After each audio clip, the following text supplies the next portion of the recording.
This guy has a huge problem. Every time he falls asleep, he immediately wakes up in nightmarish world full of monsters. It's pretty much impossible to survive there, and whenever he dies, he returns to Earth. Kim Woojin has been trapped in this exhausting cycle for 12 years. He's gotten used to the pain of dying, but it's impossible to get used to being constantly exhausted for 12 straight years. He tries to get medical help, but no specialist can figure out what's wrong with him. To stop dying in that hellish nightmare, he's forced to study and master weaponry, martial arts, jungle survival, military tactics, and every other discipline that might help him stay alive a little longer. Thanks to all that effort, he starts dying less often. But the fundamental problem of sleep deprivation never goes away. All he wants is to lie down in his bed and get some goddamn sleep, even if only once. Then one day, blood suddenly starts pouring from his nose. Before he can do anything, everything around him becomes blurry, and he dies right there in a pool of blood. When he opens his eyes again, he feels like he's finally had a proper night's sleep, but the sight around him is far too familiar to be happy about it. He's back in the same nightmare world. Only this time, there's no second chance. It's a terrifying realization, especially with a giant lizard monster lurking nearby. But thanks to his vast experience, our guy knows exactly how to survive here. In fact, he's become the top predator. He leaps out of his hiding spot and slices the monster in half with a single clean strike. Then he begins searching through the corpse for its core. It looks disgusting, but he swallows it whole. Because of a unique ability he discovered, every time he eats a monster core, he gains a portion of that monster's powers.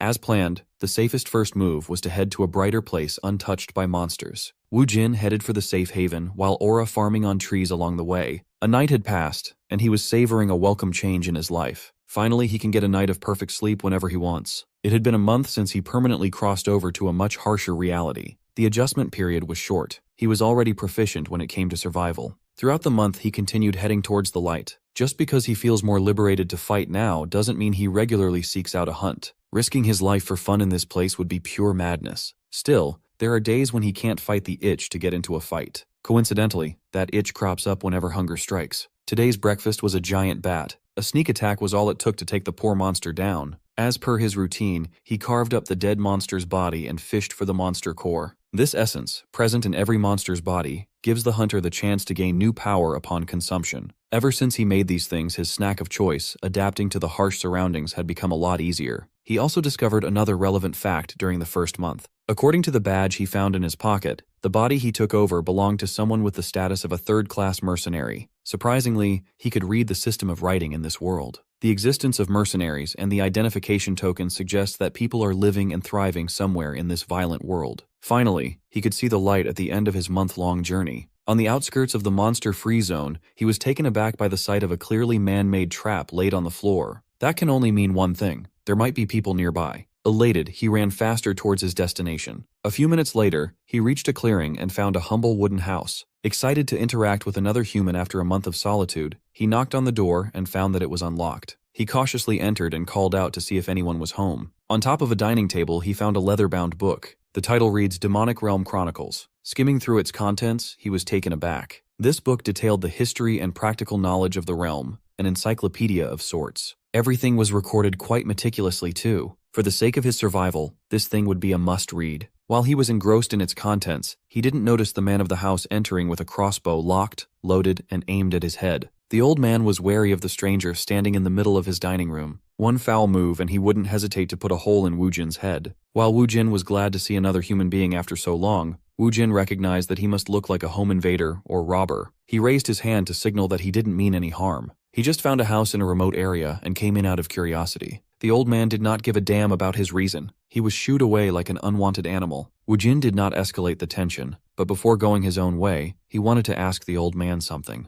Would it be possible to borrow the book? He really wanted to give it a read. If needed, he would be willing to pay a price. The old man asked what he would do if he were refused access to the book. Wu Jin truthfully answered that in that case he won't hesitate to take it by force. He reached for his blade, alarming the old man as he gripped his crossbow tighter. They sized each other up for what felt like forever. Wu Jin had no real estimate of the old man's danger level, but he could feel that he would never lose. Ultimately, the old man lowered his weapon, and cooler heads prevailed. He believed that a petty thief wouldn't necessarily bargain for a book. He introduced himself as Hector. Kim Woojin also gave a proper introduction, but his name was quite peculiar and hard to pronounce around these parts, so he went by Jin instead. Hector understood that the young man wanted to get some reading done, but the book was precious to him too. He cannot lend it out to a stranger. If he really wanted to study the material, he'd better stay for a while. In return for free lodging and reading time, he could help with some simple chores around the house. It was a great deal, one that Jin had no problem accepting. And so, he ended up staying at Old Man Hector's house. He was a gruff man, but he was not a bad person by any means. He was even kind enough to feed Jin home-cooked meals. That night was the first time he'd had warm soup in a long time.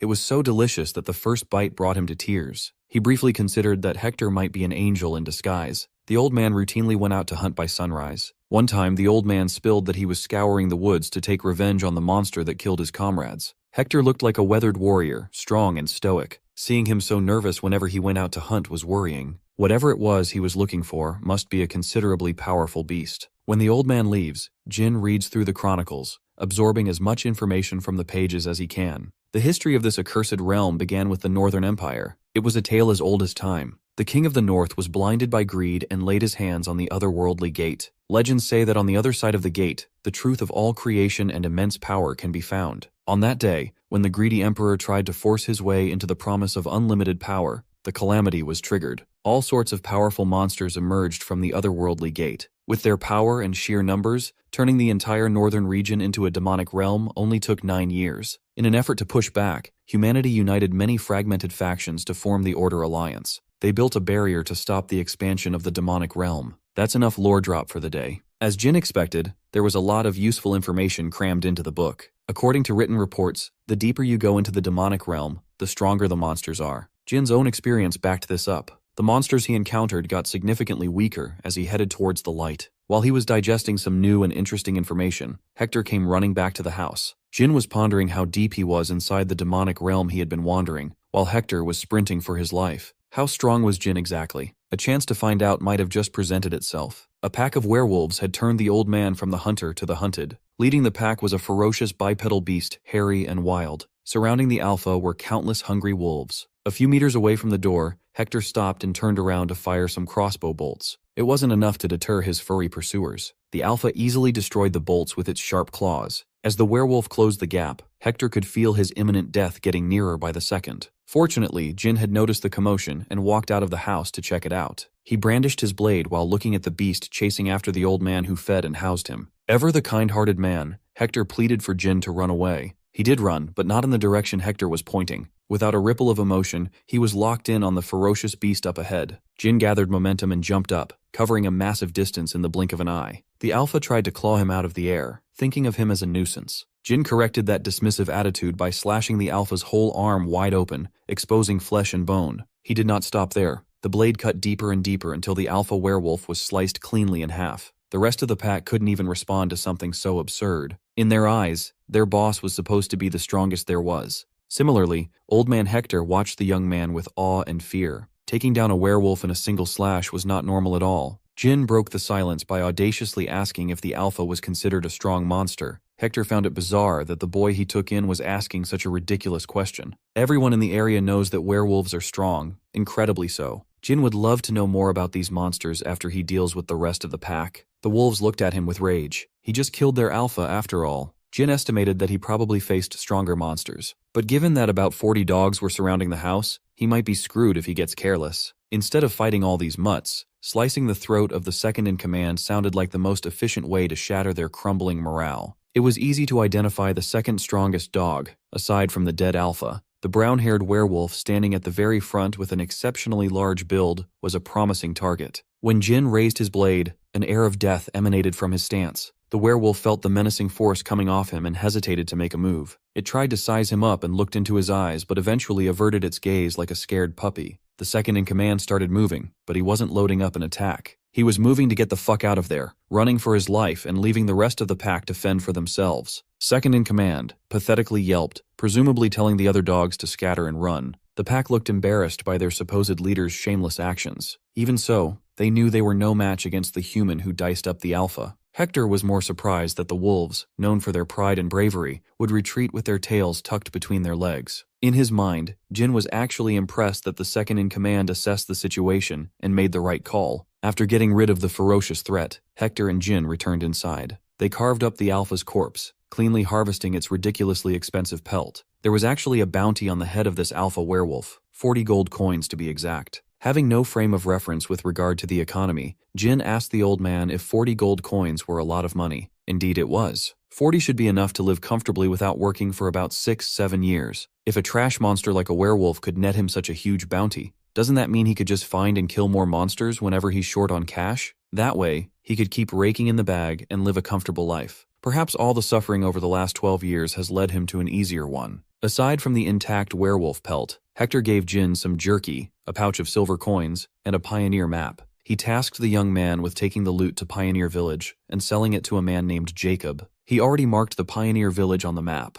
He was certain that Jacob would buy the werewolf hide for a fair price. After receiving the old man's kindness over the past few days, he hesitated to accept something so valuable. Hector insisted that he was simply paying the fair price of revenge. He already told the kid that he had a grudge against this beast. He thanked his mysterious guest for finally fulfilling what he couldn't over the years. He just hopes that they meet again if the opportunity arises. Jin shook the old man's hand and also expressed his gratitude. The very next day, the pelt was bundled up, and he was ready to go. He had gotten used to living slowly with Hector, but now, it's time to return to the wilderness. On his way to the destination marked on the map, he was being surveilled by a familiar figure. The cowardly werewolf was keeping a worryingly close eye on his departure. The beast looked like it was up to no good. Pioneer Village wasn't too far. A whole day of walking, and he had reached the first walled settlement he'd ever seen in the middle of the demonic realm. He entered the village without a fuss after showing his mercenary identity token. It was quite well stocked for a small town. The residents weren't particularly welcoming to newcomers, though. The dirty looks he was getting were not pleasant in the slightest. He chalked it up to being a stranger in a strange land. Everyone's on high alert. It was understandable, truly. In a world like this, people can be more dangerous than monsters. To get some much-needed information, Jin went straight to the pub. In there, he blended in with the rowdy crowd without a problem. Jin sat in the bar, and the bartender offered him some beer. He didn't come here for the drink. More importantly, he wanted information regarding a man named Jacob. Upon hearing that name, the man sitting next to him reacted curiously. While slicing and snacking on an apple, the man claimed to be Jacob. Jin's first impression was that the guy had the face of a scammer. Despite his reservations, Jin stated that he was sent by Hector to sell a werewolf hide. Upon hearing that, Jacob stood up from his seat and dropped his knife and apple. The man assumed that Hector killed the werewolf himself. Jin did not correct his assumption. After inspecting the wares, Jacob confirmed that the werewolf hide was real. By this time, the entire pub's attention was lasered in on the wolf hide displayed on the bar counter. Jacob's shock quickly twisted into malevolent glee. Without saying a word, the rowdy crowd of the pub encircled Jin with weapons in hand. It looks like Hector was deceived by this Jacob guy. The scammer played with the werewolf pelt and told the boy to get lost and leave the loot. Jin sighed. He should have trusted his scam radar. Faces don't lie after all. Still, he tried to discuss business in a civil manner. Jacob was annoyed that the kid wasn't getting the hint. In truth, old man Hector was an investment. Keeping that old fart alive in the middle of the woods and selling him supplies caused a loss. Conveniently, the hide should cover all the accumulated losses over time. Jin briefly considered just killing the bastard right then and there, but he stayed strong. He doesn't want to kill a human being over a mere hide. He was truly planning to walk away and let the matter go, like the nice guy he is. That was until Jacob pushed his buttons and spilled beer all over him. The scammer had finally done it. It is fucking on. Wu Jin stood up, letting the bar stool fall. He walked past the goons, who threatened him with menacing looks, and headed for the door. Jacob was very pleased with himself. He intimidated the kid to surrender such valuable material, right?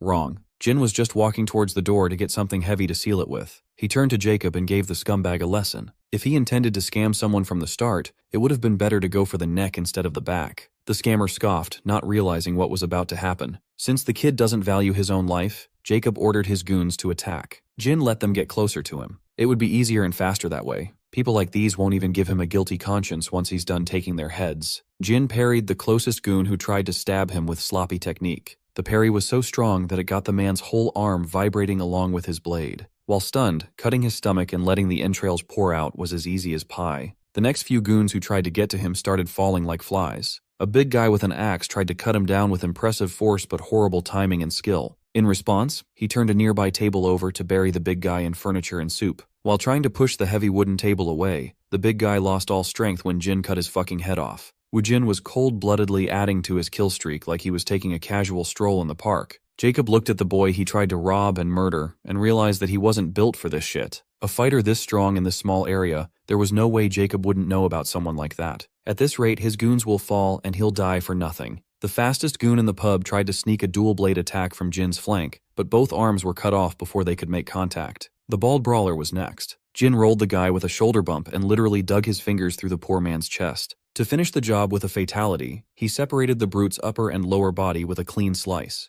It took him less than a minute to clear the pub of an entire gang. Jacob tried to cause a commotion, yelling at his remaining men to run so he could escape amidst the chaos. With the door blocked, Jacob and the remaining goons threw themselves through the glass windows just to get out. They might have gotten away if it weren't for another surprise. Outside the pub, a snarling red wolf was waiting. It didn't make sense. Why would a monster this vicious roam inside the village? The shock from the wolf's surprise appearance brought Jin enough time to catch up. A murderous scam victim on one side and a voracious beast on the other. There was nowhere to go. Jin casually looked at the giant dog and remembered the clever coward from the day before. The wolf's eyes lingered on him for quite some time. Jin coldly asked if the dog came here to die alongside the shameless scammers. Just like yesterday, the beast curled up in fear under Jin's gaze. To show that he did not come here with hostile intentions, the wolf whimpered and dropped to the ground, showing Jin its belly. It panted and wagged its tail like a well-trained house dog in front of him. The dog rolled around the grass like an energetic good boy. Jacob and the goons were equally confused and frightened by the bizarre turn of events. Woojin was quite annoyed by such mutt-like behavior. He didn't have time for this, but since the guy was seemingly trying to get his attention to get adopted, he threw the dog a little test. Jin pointed at Jacob and the goons and ordered the wolf to bite. Immediately, the sweet and energetic doggo was gone. In its place was the fearsome beast that ruled the nearby woods. The wolf maimed the goons without mercy, biting their faces off and inflicting as much pain as possible. Jin preferred seeing the mutt behave like an apex predator compared to the cutesy act. Jacob recoiled in cowardly terror as his goons were turned into mincemeat. The wolf bit into their flesh and nastily painted the ground with blood. The scammer's brain tried to come up with a plan to get out of this messed up situation. He reckoned that Jin was just a strong moron. Thinking that he could get away scot-free if he apologized a few times, he got down to his knees in surrender. He pleaded for mercy and promised to do anything to be forgiven. Of course, he was just doing this to get out and plot his revenge afterward. Jin wasn't stupid. He parked his blade right next to the scammer's head, scalping that son of a bitch just a little. Jacob didn't dare move a single inch. He was completely wrong about this kid. If there was one thing Jin hated, it was being taken for a pushover. Well, he was. He used to be that way. Back on Earth, his boss would put on an acting masterclass in apologizing for a delay in his salary. That pig would cite that the factory wasn't doing so well. Back then, Kim Woo-jin was a soft-hearted pushover who didn't want to rock the boat. So, he accepted. Showing that kind of weakness was a mistake. Once his boss knew he had no backbone, the salary that had been a week late was delayed by another month, multiple months, and eventually, he was slaving away for free. He was so pathetic that the manager had stopped putting on an act, snapping at him whenever he asked to get paid. As always, that fucker would claim that they should be sticking together when times are tough financially, even though his golf clubs were brand new. In the end, Woo-jin was branded selfish, and the treatment got worse. He never wanted to live that way ever again. Jin turned his back on the scammer as he mulled over the valuable lesson he had learned back then. As expected, Jacob immediately pounced on the opportunity to do some fuckery. He drew a short blade hidden in his waist and attacked. The bait was successful. Jin swiftly turned back around to welcome the sneak attack with perfect clarity. He grabbed Jacob's wrist and kept him upright within striking distance. People like Jakin do not know the meaning of the word remorse. The world would be a better place with one less person like that. Jin brandished his blade and decapitated the scammer's head. It was bloodier than a Tarantino movie. In this life, Kim Woo-jin vowed never to be taken advantage of again. With the entire gang of irrelevant goons wiped out, he turned to the mutt that helped him. What should he even do with this guy? Judging by the mutt's subservience, he seemed pretty determined to follow Jin. He even surrendered the stolen bag of coins looted from Jacob's corpse. The mutt was pretty clear in his desire to tag along. He was acting awfully close to the man who killed the alpha of his pack. The big guy seemed clever enough. They should get along from now on. After the massacre, Jin retreated to an inn that had a room big enough to accommodate his new furry friend. Once again, he had a restful and perfect deep sleep. Nights like those will never go unappreciated. The morning felt so refreshing. He felt like he could fly. After stretching his severely scarred body, he went out to a nearby stream to wash his bloody clothes. While trying his best to scrub away the stains of yesterday's scuffle, he contemplated. He just killed a person for the first time. He killed a whole gang, in fact. Much to his surprise and concern, he felt no hint of guilt in his conscience. Maybe it was because the people he killed were scum, but that wasn't the real reason. Instead of guilt, the emotion he felt at that time was the same as when he was out hunting monsters. It was an intense thrill, indescribable by mere words. There is a change occurring something inside him. Perhaps he was cursed. Nevertheless, the most important thing was survival. One thing is certain. His life in this nightmare world will be vastly different from the unfulfilled life he once led. He won't suffer absurdity, and he will live in abundance. That will be his mantra from now on. Alongside the mutt, he trekked towards the next human settlement nearby, 5th Pioneer City. He still needed a buyer for his werewolf pelt. For now, he instructed the mutt to stay nearby while keeping out of sight. He would attract too much attention inside the 5th. According to the chronicles he read, he would have to visit the nearest Order Alliance to receive a monster bounty. The fifth should have a branch of the Order Alliance. It did not take him long to find the place. When he walked into the pristine building in the middle of the city, he saw a bored employee manning the front desk. Upon confirming that he was in the right place, he dropped the werewolf pelt on the table. He just came by to collect some bounty. The employee was unenthusiastic, thinking he was being pranked with some dog skin. Upon seeing the whole head of a dead werewolf, his eyes almost popped out of their sockets. This time, Jin did not deny killing the werewolf himself. He was escorted into a separate room and was politely asked to wait. A few minutes later, a different Alliance employee came in. Given the amount involved for the bounty's payout, they had to make sure that the pelt was the real deal. The experts confirmed its authenticity and authorized the release of the bountiful reward. This amount of gold coins in one sack should allow him to live a comfortably lazy life for 6-7 years. It didn't feel real until he saw the glimmering coins in person. His hands trembled. It was a different thrill compared to hunting. But money is definitely a good thing, no matter what world you live in. While he was imagining a bountiful next couple of days, the man who released the reward asked him if he would be interested in taking on another request. That sounded like an opportunity to make even more cash. Apparently, a monster recently settled down at a nearby quarry, and it is causing quite a headache. Because of the monster, the workers cannot continue working in the quarry. Without the bloodstone mining operation, money had stopped circulating in the city, putting it on the brink of financial ruin. Their intel suggests that the monster terrorizing the local economy was stronger than a werewolf. Jin might just be the man for the job. As it turns out, the quarry had been taken over by the monster known as Mad Skull. This oversized warthog has a bounty of 70 gold coins. Jin had read about this creature in the chronicles. Moreover, he had already faced one. As the name suggests, the Mad Skull has a nearly unbreakable skull. But its most troublesome trait was its relentless aggression. A werewolf can't even compare when it comes to raw toughness and strength. In truth, it took Wu Jin a month to kill one of these things for the first time. He died 28 times in 28 separate nightmares before he figured out how to get the job done.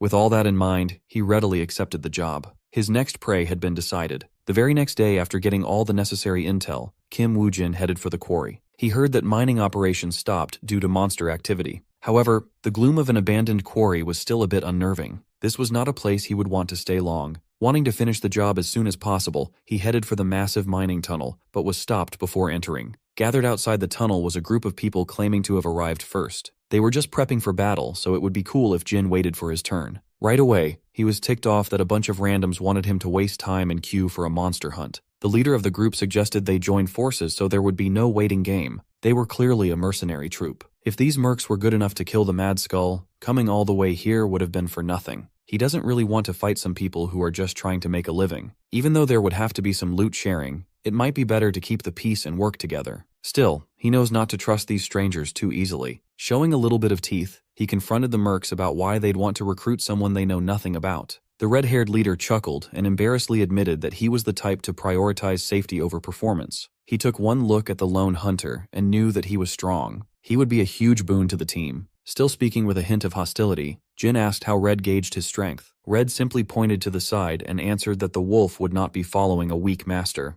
The mutt was now licking the face of one of the mercs, a beautiful blonde woman. She claimed that even the Order Alliance had not been able to tame a prideful, independent wolf before. Jin specifically told Mutt to stay hidden, but here he was, licking some pretty lady's face. He's just like me for real. He quickly figured out why the mutt disobeyed. It was because of meat. This shameless creature dared to munch on the nice lady's meat when Jin had never tasted this world's meat cuisine yet. The mutt must have read his thoughts. After one big bite, he tossed the drool-covered piece of meat to his master. Everyone was stunned upon seeing such an absurd scene. Jin was pissed that his new pet was expecting him to take a bite out of tainted meat. Still, even though it was covered in wolf saliva and dirt, it sat perfectly on the ground, waiting to be consumed. Jin's body moved against his will and reached for the dirty meat. It had been a while since he had a real meaty dish. His mind protested, but his body was moving on desperate autopilot. Before his human dignity was tossed aside in front of a bunch of strangers, a kind hand stopped him from throwing away his humanity. The lady who originally gave Mutt the meat cheerfully handed him a fresh one, still sealed in cloth. Right then and there, the famished Kim Woo-jin started believing in gods. In this cruel world, he found a gorgeous goddess he could trust,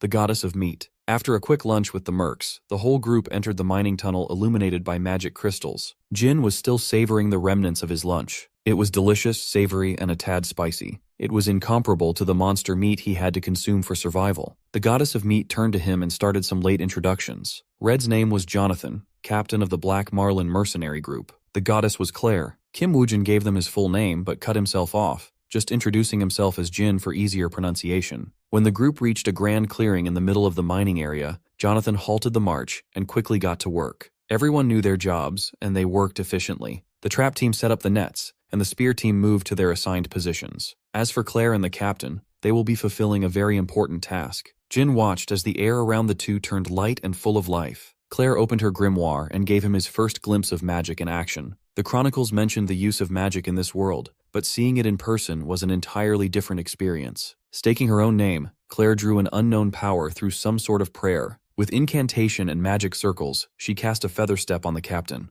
Jonathan relished Claire's buffs with a grin. She was excellent as always. She warned the captain that he only had 3 minutes at best, and 5 at worst. He'll be on the most dangerous assignment, so everyone else had better stay ready. After some dynamic stretching, Captain Jonathan ran deeper into the mines to lure the Mad Skull out. Jin was impressed by how much the captain's speed was augmented. Magic sure was cool. He suddenly had an itch to learn how to use magic like Claire. While the captain was out, the chain of command and discipline stayed intact. It was a great operation. They knew that if even one person made a mistake, they could all die in the blink of an eye. The mercs were planning on driving the monster into a trap and pouring every bit of firepower into it. It was not a bad plan by any means. However, he was skeptical whether this would work specifically against a monster like Mad Skull. Just a few minutes later, the sound of the captain's footsteps could be heard getting closer. Jonathan signaled the trap team to load up as he smoothly drifted back to home base. The trap team pulled on their nets with all their might and effectively halted the Mad Skull's mad charge. Each rope was manned by multiple muscles to ensure the trap would hold firm. Once certain that the oversized boar was stuck in place, the mercs brought out their spears. They threw those things like harpoons, piercing through the monster's thick hide. The pain of multiple sharp objects piercing its skin made the boar roar with an unpleasant sound.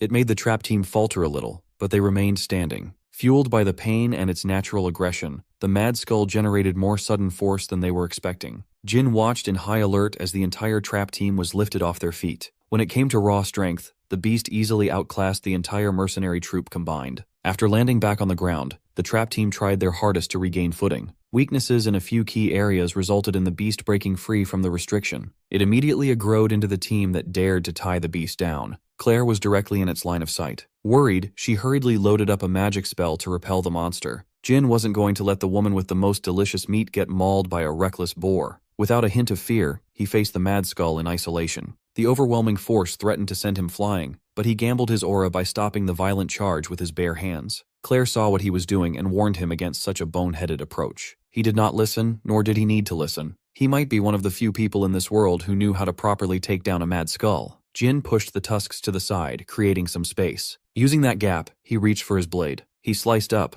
hoping to deal some heavy damage to the monster's chin. Unfortunately, even though he had gotten stronger, he did not have enough raw strength to end it in one hit. Naturally, the Mad Skull had more raw power than he did. It also recovered surprisingly fast. The deadly tusks refocused their target lock, and Jin had let his guard down. On the brink of getting brutally stabbed, he was bailed out by timely support. Claire buffed him with a feather step, making it possible to throw himself out of the boar's line of attack. Feeling the effects of magic for the first time, he was astounded. His body felt so much lighter. It was like dropping a 30-kilo pack from his shoulders. With this, he should be able to hunt the Mad Skull in the most efficient way possible. The rest of the Black Marlin mercenary group congregated in his position, offering their help, but Jin cautiously told them to back off. For now, dicing up this pig would be easier to do alone, with no one getting in the way. Based on experience, hunting a Mad Skull was surprisingly straightforward. Even with such a menacing name, it's ultimately just a big pig. Sure, it could run supremely fast in a straight line, but its lateral movement is horrible. While being led out of the tunnel, it repeatedly crashed into the walls on either side. Managing its aggro while moving side to side is the easiest way to stop that seemingly unstoppable charge. After letting the beast make a fool of itself multiple times, Jin continued taking advantage of his agility buff. In desperation, the Mad Skull tried to take a bite of him, but it was too slow. For the second step of the hunt, one must view those tusks, as long swords, as the monster's hands, except that these murder weapons cannot be cut with a blade. The real juicy target was what's in the middle of those tusks, the monster's weak point, the nose. With a perfectly timed counter, Jin chopped that big-ass nose in half. He had already expected a crazy rampage after landing such an attack, but the pain of that wound should intensify with every movement. Eventually, it will become impossible to attack any further. Once the Mad Skull is exhausted and drained of blood, it's time to carve up the beast. Jin started the slaughter with the hind legs, slicing them apart to cut off mobility. Once the forelegs are out of the picture, that creature won't even be able to stand, let alone attack. After immobilizing and carving up his victim, a disturbing smile crept across his face. The mercs followed the fight, worried about the lone stranger. When they saw the aftermath of the Mad Skull's last-ditch effort to survive, they shuddered. Claire wanted to run up to Jin to make sure that he was all right, but the mutt stopped her from interfering. There was no need to worry or intervene. Jin is back with no Mad Skull in sight. Moreover, his mouth was suspiciously bloody. That guy could not resist eating some monster essence as a snack. The Mad Skull problem had been taken care of. All that's left was pork. Captain Jonathan had been working as a mercenary for a long time, and he had never heard of anyone taking down a Mad Skull solo. While everyone was celebrating, the mutt called everyone's attention as he growled upon smelling something. Another Mad Skull emerged from the mining shaft, and there were a few more behind. One of these bastards was hard enough to deal with. Multiples of them would be flat out impossible. Being an experienced merc, Jonathan collected himself, took up arms, and instructed his boys to prepare for battle. Before hostilities could erupt once more, Claire stopped the boneheaded boys. The Mad Skulls that emerged from the mining shaft were a concerned parent and 2 piglets. Those little crying chonkers were adorable. The parent was visibly upset but not acting aggressively. If anything, it was surrendering and retreating with the babies. They must have seen what that one human can do to their kind and decided that they wanted to keep living.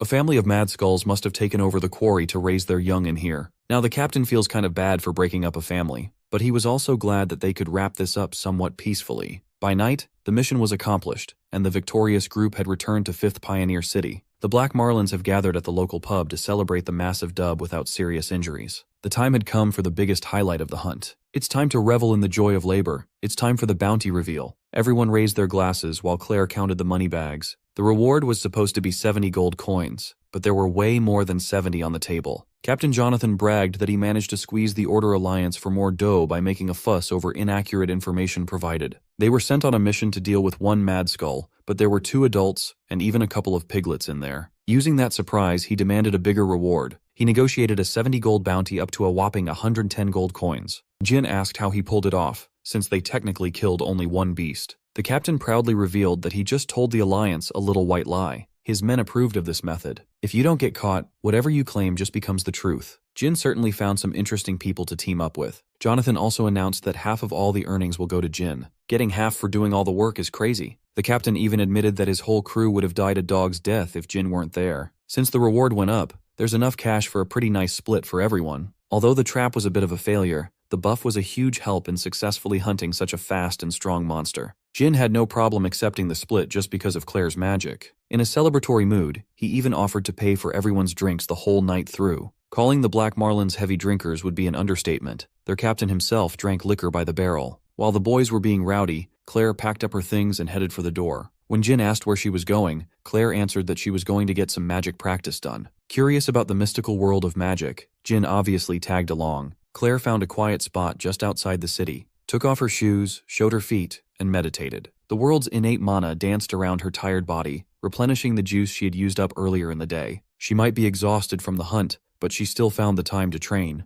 Jin was impressed. With Claire's help, perhaps learning magic was a possibility for him too. When he brought it up with Claire the next day, she was open to the idea of tutoring him in arcane arts. She was surprisingly agreeable. She wanted to give him something as a gift anyway, so this was the perfect opportunity. When the Mad Skull charged at her, Jin stepped up to the plate, unlike a certain useless captain. She made sure that Jonathan heard her complaints about failing to uphold one of the basics of combat, protecting the mage. The captain interjected, warning Jin that learning magic cannot be done overnight, and they would have to leave 5th Pioneer City in 2 days. Claire argued that Jin could just tag along. Still, Jonathan didn't see any reason why such a strong monster hunter would waste his time following some mediocre mercenaries. He understands that a brave wolf is usually most comfortable alone. Interfering with his journey would be rude. They got it twisted though. Jin doesn't really have anything planned for the future, but the captain was making him feel like he needed to save face for no reason. Playing along with the lone wolf persona, he asked where the Black Marlins were heading next. They have a big job lined up in the 4th Pioneer City, so the course is set. Awkwardly averting his gaze, Jin claimed that he was actually planning on going to the same place. This dude just wanted to learn magic. He was a terrible liar. Claire and Jonathan played him like a fiddle and made it seem like tagging along was his idea. He was hooked. They acted grateful for having such a reliable ally on deck, welcoming Jin warmly. Admittedly, Jin liked the feeling of being welcomed. The next destination has been decided. The journey to the 4th was quite monotonous. The Black Marlin caravan maintained a decent pace. With them was a Tarask, a monster that had undergone selective breeding as a means of transport. It's one of the few monsters tamed and bred by humanity. Jin had read about them in the chronicles. Due to this one's size, using it as a pack animal instead of a horse made sense. Throughout the long walk, Captain Jonathan did a good job maintaining morale. At night, Jin would join Claire in her meditation ritual, painstakingly trying to grasp at something new. There are dozens of reasons why learning something so foreign is hard. What he found the hardest was the requirement of repetitive effort. In any task, there are parts where growth is only possible through practice. Growing in that area tends to be sluggish. In some cases, like his very own, stagnation is possible. Repeating the same thing over and over again without anything to show for it was very painful. Still, he was used to this pain.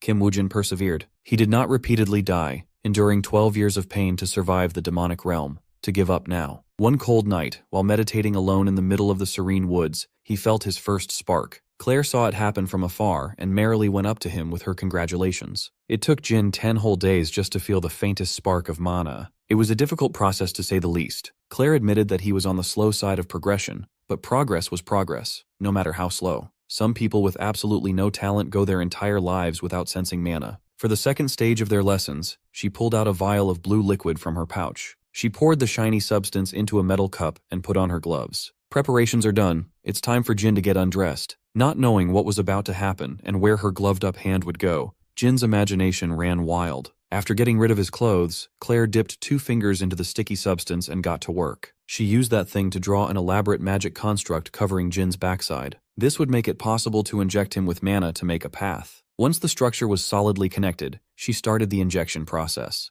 Claire manipulated the magic circle inside the construct to levitate above his skin. When she gently put her energy in, Jin was jolted into high alert. The feeling was on a totally different scale than the tiny wisp he felt from meditating. Deep inside his body, he started sensing something thicker than blood flowing through invisible channels. It was mana. Real mana? Once again, she congratulated him for taking his first big step into the world of magic. There are 3 basic stages of wielding magic. First is simply feeling mana, next is storing that mana inside one's body. At last comes utilizing magic in its infinite forms. Since Jin passed the first stage, they should be able to move to the second stage tonight. Claire will control the mana and send it towards his heart to give it a kick start. It would be best if he held his breath while grasping the sensation to create a proper vessel to store magic inside his body. Once her preparation was done, she shoved a hefty amount of mana into his channels, coalescing in his heart. Suddenly, Claire felt like an insect being preyed upon by a dangerous savage, a killing praying mantis. It consumes its prey with reckless abandon, letting its poor victim scream in agony. Once it had taken the life of its fellow creature through predation, the mantis turned. It looked deep into Claire's soul with its 100 eyes. She snapped back into reality, shaken to the core by the ominous energy. Claire tried to stop the mana infusion, but she couldn't. Her mana was being drained at a ridiculous degree. At this rate, she will be sucked into oblivion. Thankfully, the mutt was there to watch over the process. Sensing the danger, he wrapped his tail around Claire and yanked her away. If it wasn't for the red wolf, she would have been reduced to a dried-up husk back there. She owed the clever big fella for that clutch save. When Jin woke up from unconsciously sucking her dry, Claire collapsed onto her knees. He worriedly checked on her while she was distracted by what she saw. There was no mistaking it. That horrible scene came from Jin's mental world. Mental worlds manifest when a person's power and nature take a tangible shape. It depends on the life that the person has lived, varying from person to person. For such an ominous presence to exist in Jin's mental world, just what kind of life did this man lead? Worried and curious, Claire asked him a question that needed an honest answer. She asked if he had ever eaten an internal core before. Jin wasn't familiar with the term, so he didn't know how to answer. Claire explained that internal cores were the crystals found inside a monster's body. It was the thing he called the monster essence. Not seeing any problems, he admitted to eating them from time to time. Genuinely concerned about his physical and mental health, she asked how many cores he had eaten. Since he started using them as his main food source when he started hunting, and he's been killing non-stop for about 10 years now, he roughly estimated that he munched on maybe tens of thousands of them. He didn't see any problems with doing so. His stomach was never upset about his diet.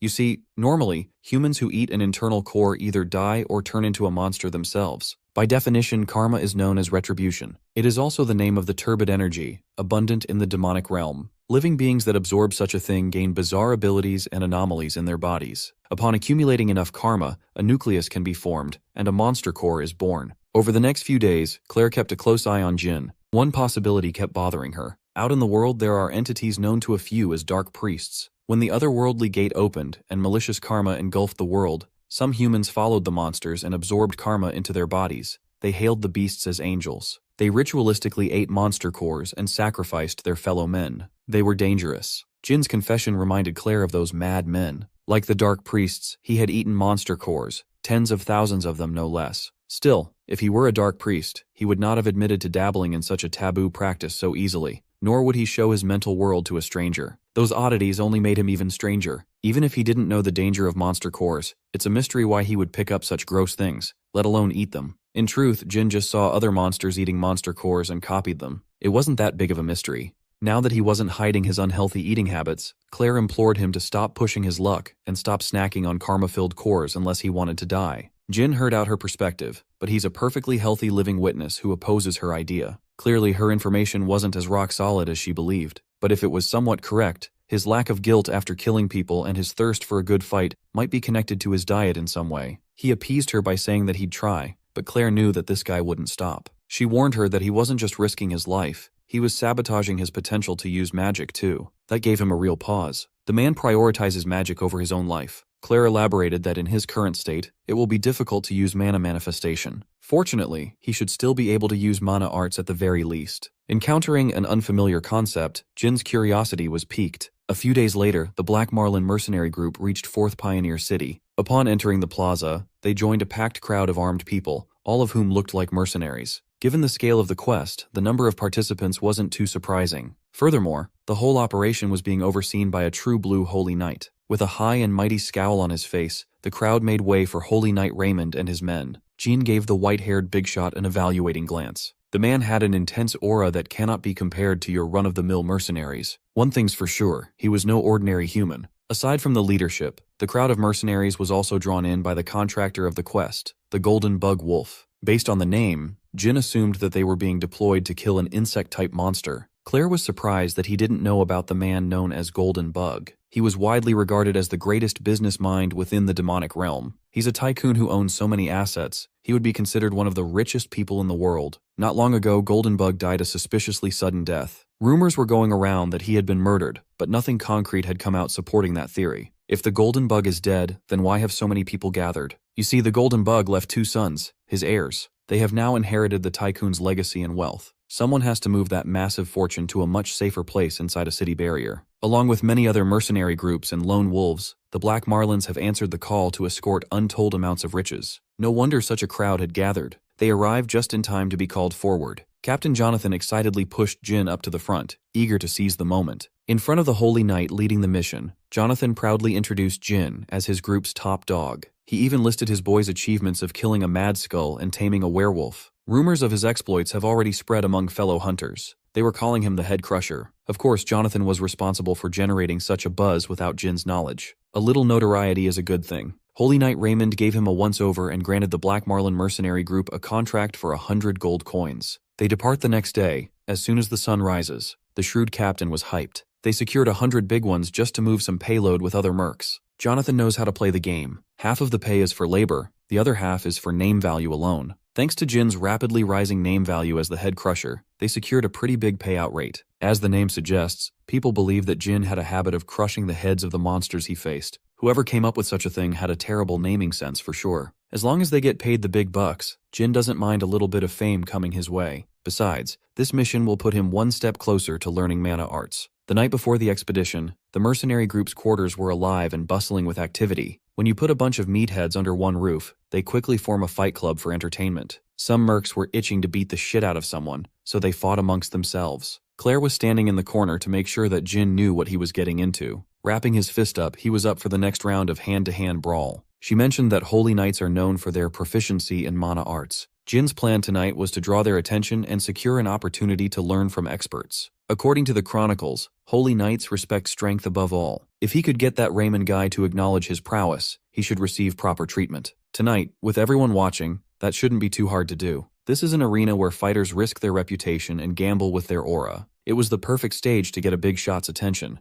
In his first fight, the opponent was eager to close the gap, a close combatant. Without as much as blinking, Jin dodged the telegraphed punch and countered by breaking the poor guy's jaw with a light tap. Playing it up for the people watching, he grabbed the opponent's disoriented head. Living up to his horrible nickname, he started bashing the man's skull with his forehead. The crowd loved every second of his performance. Head Crusher's name was truly warranted. This first bout should have drawn the Holy Knight's attention. However, Jin was not satisfied with just that. The real show is just about to start. To make the Holy Knight take him seriously, he plans to string more dubs until he cannot be ignored any longer. Jin went through multiple mercenaries, and he made a brutal show of it. They labeled him a head crusher, so he went on and crushed heads. After putting multiple fighters to rest, Holy Knight Raymond stood up from his chair and watched with full attention. There were more than a dozen limp bodies on the stage. The operations leader cannot remain silent any longer. If that Raymond guy was a real knight, he's probably itching to take a mercenary down a peg. As expected, the Holy Knight called up his boy Rex to snap the head crusher's win streak. The apprentice knight was upset that he was being ordered to fight a mere mercenary. Thus far, Jin's plan has progressed as he expected. The show is heating up. In response to the Holy Knight's call for a fight between an apprentice knight and a backwater mercenary, Jin refused. This is how he can negotiate and learn mana arts on his own terms. Claire and Captain Jonathan were stunned in silence. The crowd, who had been cheering for the head crusher,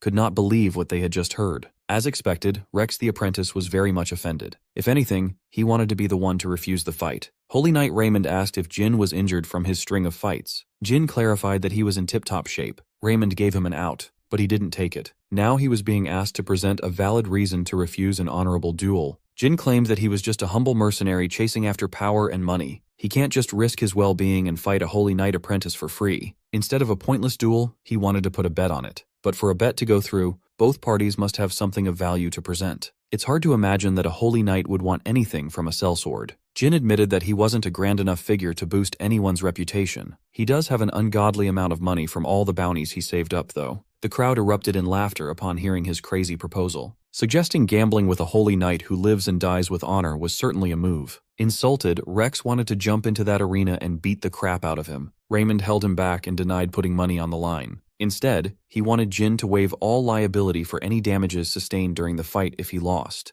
It was clear that Raymond wanted to hurt him bad, really bad. That works wonderfully for Jin. He won't have to put his hard-earned money at risk, and he could beat up some snob to his heart's content. He readily accepted and opted to hold on to his terms after the duel was over. Rex bandaged up his fists and entered the arena while giving the audacious merc a nasty look. They sized each other up, looking into each other's eyes. As expected, his fellow mercenaries cheered on for the head crusher. Some of them even wagered their entire fortunes on his win. Claire was worried and urged him to signal if it got a little too much, but there was no need for all that. He simply uttered, "Nah, I'd win." Rex was given the green light by his boss to go all out. Raymond recognized that the man hailed as the head crusher wouldn't be an easy opponent. Right from the get-go, Rex circulated mana all over his beefed-up body. Those who were in the know recognized the ignition of mana arts and lost all hope for Jin's victory. Rex took one strong step and closed the gap in an instant. Jin recognized the danger level of the speed. This red-haired brute was definitely on a different level compared to mana-less small fries. Rex's explosive attack was refined and backed by powerful force. Too bad it only grazed Jin. Taking a clean hit from something that strong might just blow his head smooth off. Experiencing mana arts at such close distance, his interest towards the concept was growing. Rex caught him lacking and out of balance, forcing Jin to block a straight punch with both arms. The excess power sent him sliding backward. He was almost knocked out of the makeshift arena.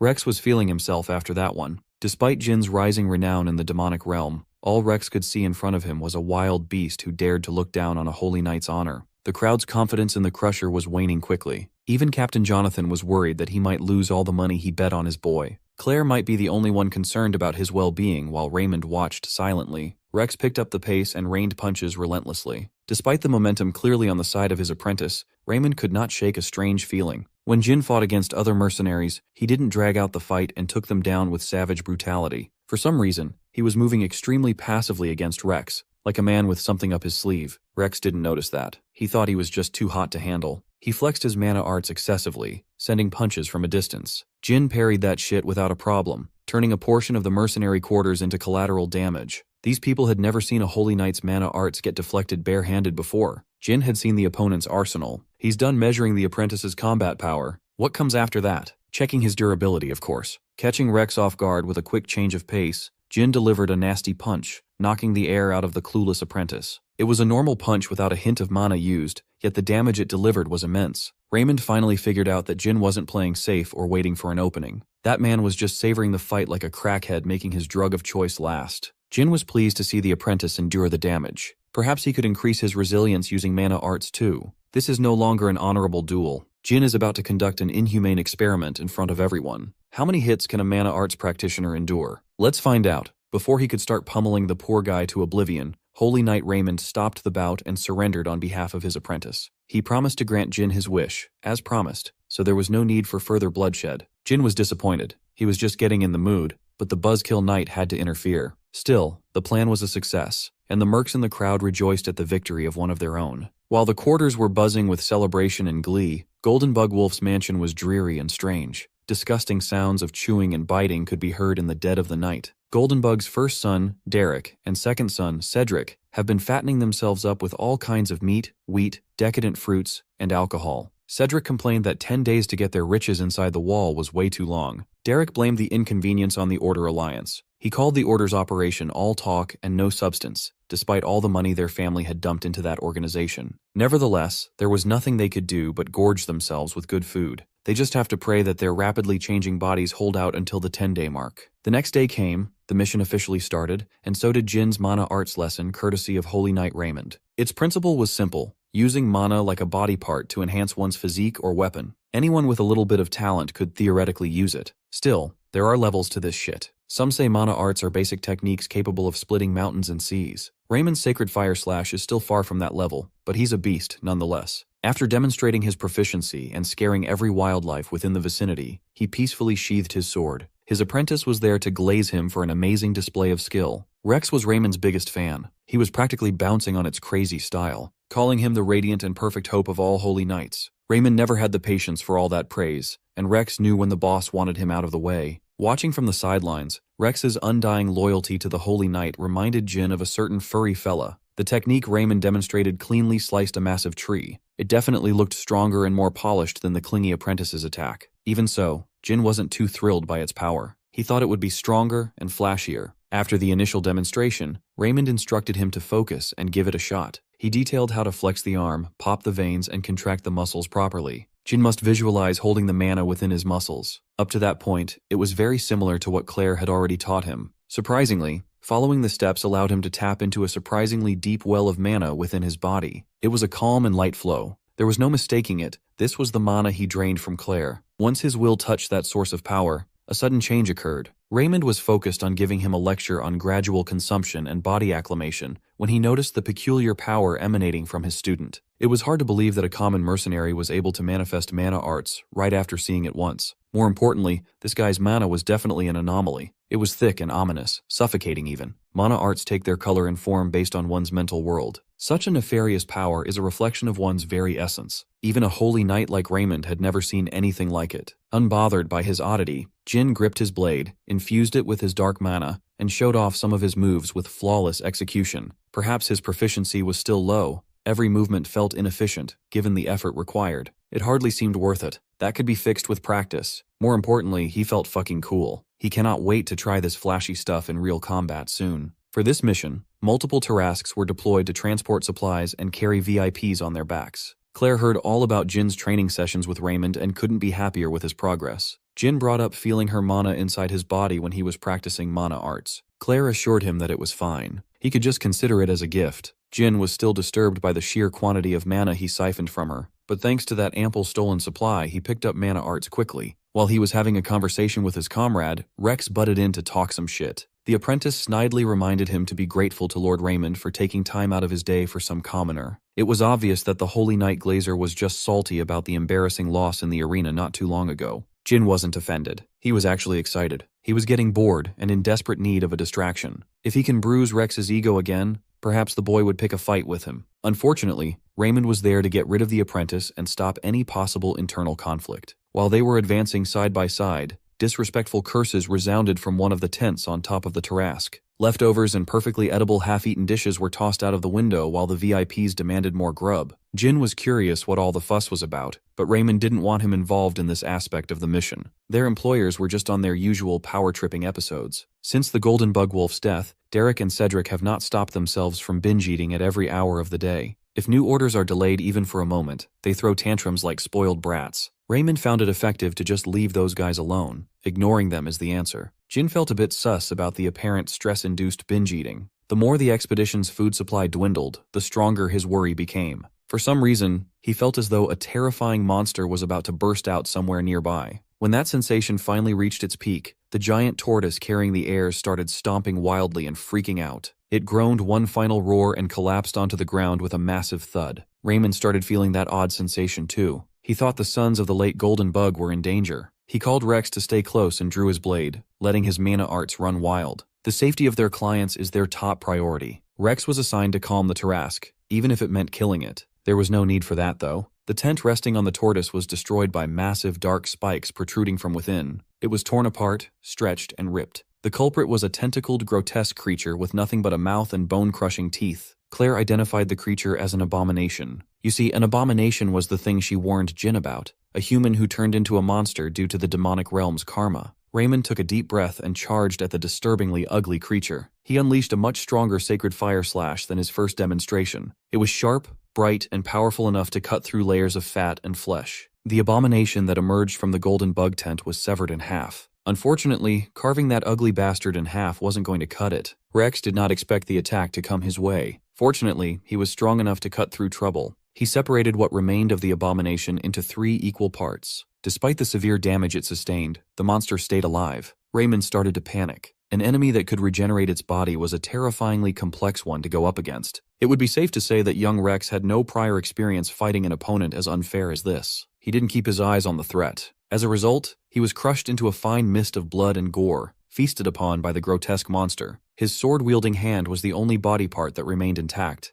Everyone present was horrified by the sudden death of the Holy Knight apprentice. He was annoying, but he did not deserve to go out like that. Holy Knight Raymond was usually stoic, but seeing one of his most loyal subordinates get turned into lunch stoked the fire within him. Pouring mana into his blade, he tunnel-visioned at the ugly bastard churning Rex's body. The level of sacred fire slash he unleashed was higher than anything he had ever let loose before. It effectively dismembered the abomination, cutting it into little pieces. Raymond ran right into its maw, hoping to retrieve Rex from that slimy death trap. He believed that his boy could still be saved. The Holy Knight clawed and dug into the monster's throat, staining his pristine uniform. He was so focused on the task at hand that he did not notice the abomination rebuilding its body. Jin clicked his tongue. It looked like he would have to intervene now. The reformed tentacles attempted to restrict and trap the Holy Knight, but Jin cut through them and dragged Raymond out of harm's way. He was a bit too late. Raymond sustained minor injuries across the gaps in his armor. With the Holy Knight out of commission, some mercenaries abandoned all hope of survival. Seeing such an outlandish creature wriggle and regenerate, no matter the damage sustained, drained them of the will to fight. This was the first abomination Jin had ever encountered. He wondered if he was bound to become like this if he kept on eating monster cores. That will be a problem for later. For now, he needs to get rid of the immediate threat. At full speed, Jin was practically untouchable, no matter how deadly the tentacles were. With the abomination's seemingly immortal constitution, this will end up being a battle of attrition. Jin elected to keep on dealing damage while saving his stamina and looking for a weak spot. It was a lot to juggle, but he had the skill and finesse to pull it off. He knew when to defend and when to deflect close-range attacks. Still, the enemy could poke him from unpredictable angles, catching him off balance. Thankfully, the rest of the mercenaries, led by Captain Jonathan, made themselves useful. Although they can't put out the same level of firepower as the head crusher himself, they have the advantage of numbers. In addition, Claire was there to support their blades from behind. Their job was to pin down every severed part of the abomination to prevent regeneration. Claire's magic was surprisingly effective in making that happen. Stopping pieces from reattaching was a huge help. With this, the playing field was a bit more leveled. Jin was pleased to see the mercs pull their weight. Being barred from regenerating pissed off the nasty abomination. Its energy changed, and the melting flesh wriggled to reveal something horrifying from within. Faces of tortured souls. Those faces probably belonged to the gluttonous sons of Golden Bug. After changing forms, it formed more tentacles to retrieve the pinned down pieces. The ordinary mercs and their magically enhanced blades weren't able to put up a fight. Thankfully, Jin was there to interrupt the reintegration before the abomination could get back its full power. The horrifying face with bleeding eyes screeched at him angrily. It extended its tongue like a frog trying to catch a fly, but Jin was ready to deflect. He warned Jonathan and the rest to keep a distance, but the abomination got stronger somehow. The emergence of its true faces must have triggered some sort of evolution. Jin's plan was quite straightforward. Keep hacking away at it. If he can do it enough, the internal core will surely show itself. The captain assured him that the mercenaries hired for this job weren't frauds. They have been studying the monster's attack patterns. Jin welcomed their help and tapped into his freshly learned mana arts. He served as the main vanguard and main attacker, while the rest were relegated to a supporting role. With his blade enhanced by mana arts, his speed and power were significantly upgraded. He sliced and diced to his heart's content. Once he trimmed enough fat from the bloated bag of garbage, the other mercenaries joined in on the bloody festival of blades. As Jin expected, hack it enough times, and the internal core will show itself. As soon as he set his sights on that core, it was over. He sliced that thing in half, halting the abomination's rampage altogether. Everyone finally breathed a sigh of relief. Holy Knight Raymond woke up just in time to watch the ending. What a useless leader, man. Everyone celebrated with pride. They knew that when word spread around that they took part in taking down a terrifying abomination, their reputation was bound to shoot up. While the mercs were feeling relieved and hyped, Jin had snuck away with the internal core in tow. Unbeknownst to everyone present, some sexy nun was secretly watching the whole fight unfold. She lamented that in the end, Derek and Cedric were no different from their useless father. That whole family was so utterly incompetent and useless to her cause. Nevertheless, the nun's interest had already shifted to the man who stifled her plan. She was curious about who he was and why he had taken the tainted internal core. After an action-packed day, the caravan camped out to spend the night in a clearing. While everyone was in the comfort of their tents, Jin preferred the outdoors. Out here, he could inspect the only loot he got from killing the abomination. After making sure that there was no one watching, he took a bite out of that internal core. Suddenly, his mind was transported to a memory that didn't belong to him. His psyche was transplanted in the body of some fat fuck tied to an altar, gagged and bound. He saw and heard a woman dressed in black talking about how incompetent the golden bug was. A few meters away, another man was in the same position. If they wanted to live on, the woman encouraged them to show her how special they were. She retrieved a small vial of unknown liquid and dripped it into the fat man's eye. Corruption swiftly spread throughout his body. The pain was mind-breaking. It was a disgusting process, to say the least. Thankfully, Jin snapped out of that fucked-up memory. It felt way too real. His stomach turned and he threw up his guts. This thing very rarely happens, but eating an internal core can sometimes grant you the owner's fleeting memories. Come to think of it, these internal cores are full of side effects. The memory he just suffered through probably belonged to one of the golden bug's sons. Now he knew how they turned into that repulsive abomination. Jin learned from Claire that abominations originate from an overdose of karma. The liquid that the witchy woman used must be a concentrated form of turbid karma. There's a decent chance that he just witnessed a dark priest at work. While he was lost in thought, Claire came up to him. It's time to leave. Seeing the dude soaked in sweat and pale as a ghost, she suspected that this boy had eaten another internal core against her constant advice. He debated telling the others what he saw, but it might just cause misunderstandings. Keeping it a secret until he knew more would be safer. Without tipping Jin's sharp senses, the woman from that vision continued keeping a close eye on him. The witch watched his every action and tried to figure out what he was plotting. She was confused to see some random guy eating raw internal cores while working for the Order Alliance. She wondered if they would meet again. By that time, will they be allies or enemies? When the sun rose, Holy Knight Raymond held a funeral for those who fell during the attack. He offered his prayers to Ea, the god of harmony. Raymond paid his respects to his apprentice, Rex, recognizing his bravery and dedication to peace. He could only hope that his passing would not be in vain. Jin dueled with the guy once, and even though they didn't have the best interactions, it was still a shame that he died so young. Raymond looked up and saw a red wolf aura farming on top of a cliff, obscured by the sun itself. He respectfully dropped to one knee and gave thanks to the regal beast. Jin asked Raymond what he was doing all of a sudden. By the Holy Knight Order's views, the red wolf is considered the closest companion of Ea, the god of harmony. The appearance of one at Rex's funeral must mean that Ea was offering them comfort and recognition. Jin bluntly explained that the dog was just his pet mutt. His words sounded blasphemous in the Holy Knight's ear. Calling a red wolf a mutt was an insult to Raymond's beliefs. To clear up the misunderstanding, Jin gave his pet a threatening look to stop acting out and come down. Mutt readily ran down the cliff and steadily stood before his master. As far as Raymond knew, red wolves were considered untamable.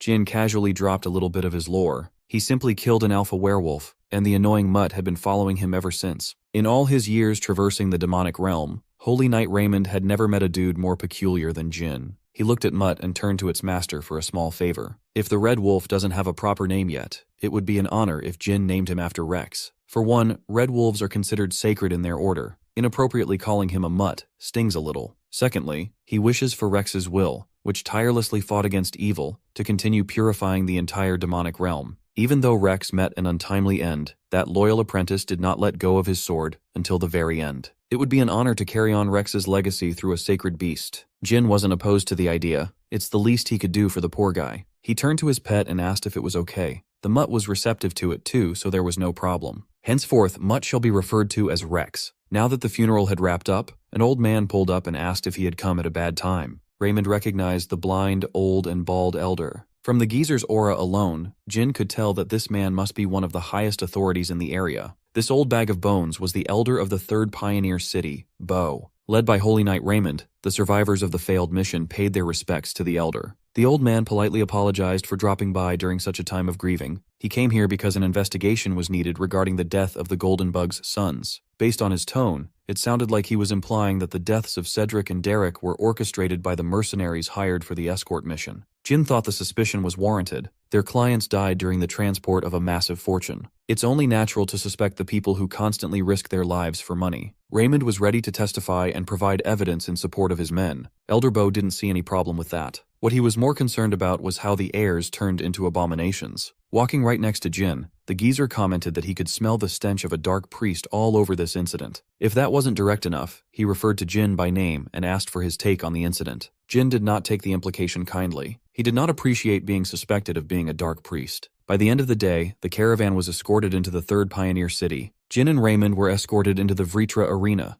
a training ground well equipped for a decent-sized army. Elder Bo was used to the fact that talented people show their talent from a young age. Jin, on the other hand, appeared out of nowhere not too long ago. He quickly piled up massive feats one after another. On top of that, he happened to get involved in the biggest incident in the pioneer cities in recent memory. On paper, it was only natural to be a little wary of the rising star. Jin acknowledged that he really comes off shady. Hell, he wasn't even from this world originally. Even so, the old man's request to spar was a little out of left field. Raymond also opposed this so-called spar. They just got out of battle not long ago after all. It would be best to give Jin some time to recuperate. Elder Bo pressured them to accept his terms by threatening them with criminal charges if they refused to cooperate. It was completely unreasonable. Jin felt slighted for being put in such a tough spot, all because of his abnormal strength. Moreover, he wasn't too enthused to beat up an old man. Elder Bo dropped his walking stick and seemingly read his mind, clearing up his worries. He appreciated the concern for his age, but there was really no need for consideration. After all, the reason he rose to the position of elder was purely due to the merit of his own strength. Jin was taken aback by the old man's sudden burst of speed. Using his own brand of mana arts, the Great Bell Strike, Elder Bo nearly caved his chest in. Jin flew across the arena until his momentum was broken by a nearby armory wall. Raymond forgot to warn Jin that these bald dudes, the monks of Vritra, are skilled martial artists with incredible combat strength. Naturally, the elder is the strongest among them. Old Man Bo was amused that the Holy Knight seemed eager to help the mercenary. He might just get jealous and accidentally lose control of his strength at this rate. Fortunately, Jin had been woken up by the first strike. He kept up with the follow-up, moving his head to avoid getting crushed. He tried to thwart the old man away, but his quickly drawn blade was caught with Bo's bare hands. Jin would have been in better shape if the old man hadn't hit the exact same spot that the abomination had injured. He scanned his body for further damage, but was surprised to find he was completely healed. Normally, his injuries from fighting the abomination should have left him bedridden for at least 2 weeks. Even the damage from Elder Bo's first attack was healing at an astonishing rate. There is a very real possibility that eating the internal core granted him the abomination's overpowered regeneration. If that's the case, then he just hit the goddamn jackpot. Revet up by this discovery, he started matching the elder's aggression. The old man no longer looked so frail. He was completely fired up. He would love to keep this spar going as long as possible, but he cannot act so childishly. Now that he has confirmed the rumors about the head crusher's strength, it's time to move on to the next phase of investigation. Using his mind's eye, he took a really close look at Jin's soul. Long ago, Elder Bo gave up 2 eyes to unlock his third. With this sacrifice, he gained the ability to pierce through the essence of the human soul. Using his gift, he could confirm whether Jin was truly a dark priest or something else, a rising new light perhaps. Elder Bo saw the same imagery that Claire was subjected to when she peered through Jin's internal world. Using the light of his third eye, Elder Bo vanquished the beasts on the surface level and unlocked what lies beneath. What he saw was an internal world beyond his wildest nightmares. Jin's soul can only be described as a cage populated by every kind of demonic realm residents. Doing this exercise in the middle of a spar might not have been the smartest move for the elder. Jin did not take advantage of the old man's stunned state. He didn't even know what was happening since he was unable to sense Bo's mana. The elder averted his soul gaze, but the feeling of dread stayed. Jin's mental world goes beyond unpleasant and straight into terrifying. It was a mystery how the young man's mind hadn't collapsed yet. He definitely wasn't a dark priest.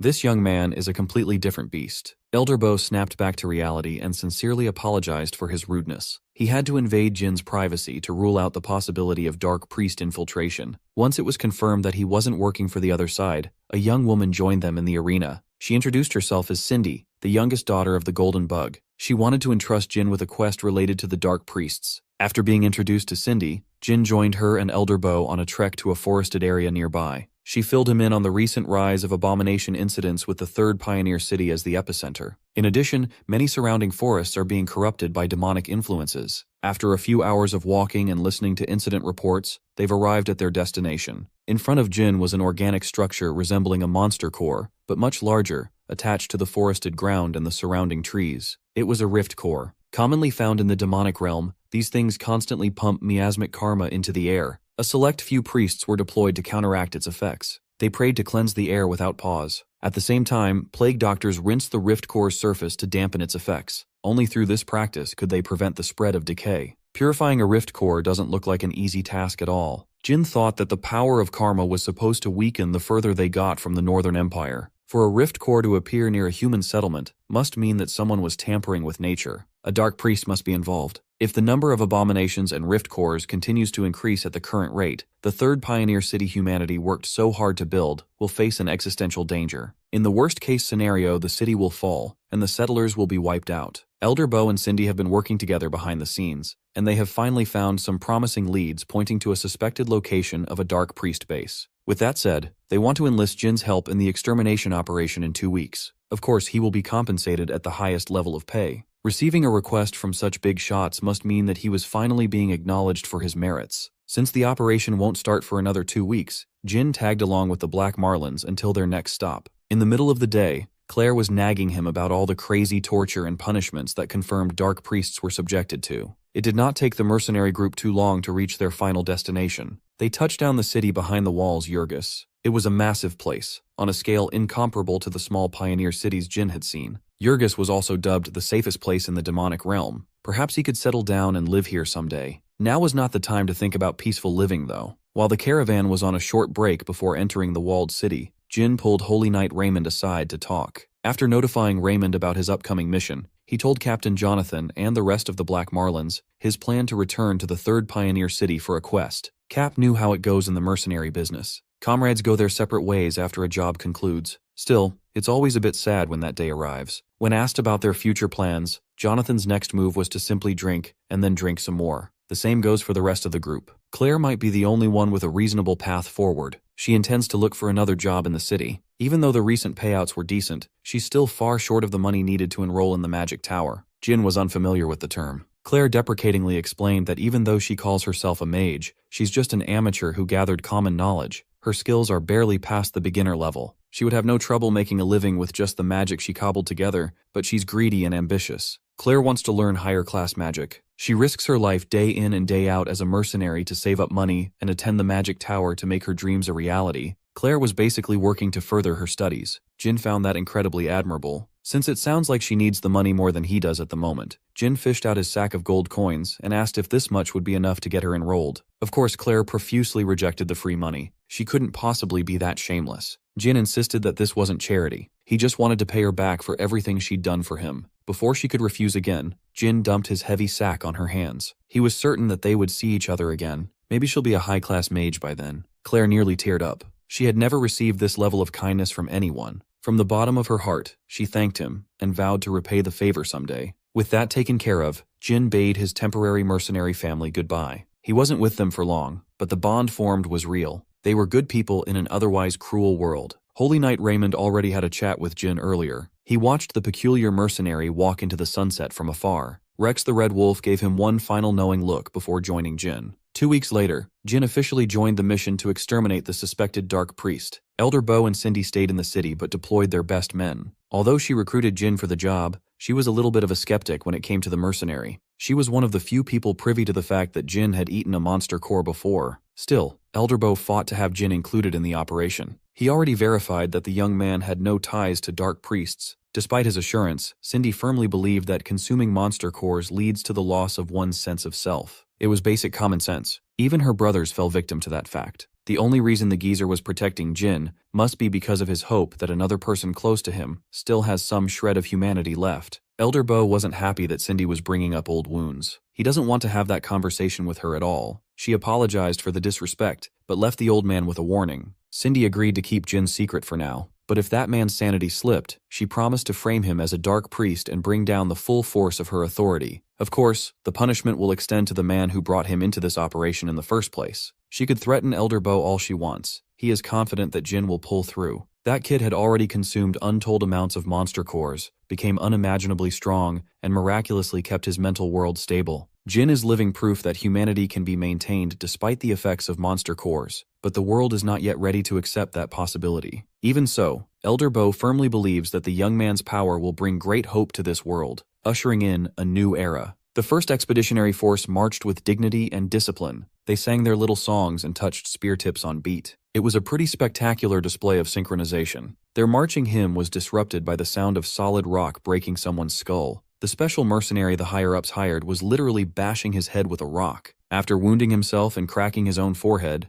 Jin counted up while freely bleeding from his rock hole. When his count reached the 600th second, his flesh writhed and stitched itself back together. He thought the uneventful march was a great opportunity to test out his new regeneration ability. To heal a shallow head wound, it takes about 10 minutes. The fracture he got from the abomination was a bit more serious, and it completely healed in 2 days. He won't test it now, but a severed arm would probably regenerate within a month or something. This is precisely why he cannot kick the habit of eating monster cores. Sometimes you just win the ability lottery. Jin was itching to use this thing in actual combat right away. Word about his experiments reached the man in charge of the mission. They've all heard of his head crusher nickname, but none of them thought it meant a habit of crushing his own head. Jin apologized for the graphic experimentation, but Expeditionary Force Supreme Commander Roland from the Order of Harmony doesn't seem to mind. On the contrary, he was fascinated by geniuses like Jin. He believes that geniuses are supposed to be fucked up in the head. Since Jin was a mercenary handpicked by Elder Bo, he must be one. Changing the subject, Jin asked the commander about their game plan. Roland admired his genius impatience to get down to business. Roland detailed their strategy to head north of the third pioneer city. They will clear out every rift core on the way, while closing in on the center. The exact duration of the operation is uncertain, but the goal is to complete it within 10 days. Jin argued that the area to cover wasn't too big, and 10 days might be a bit too long. Roland agreed that normally, that would be a long-ass time, but they're about to find out why the timeline had been stretched. Because of the rift cores, monster territories have expanded.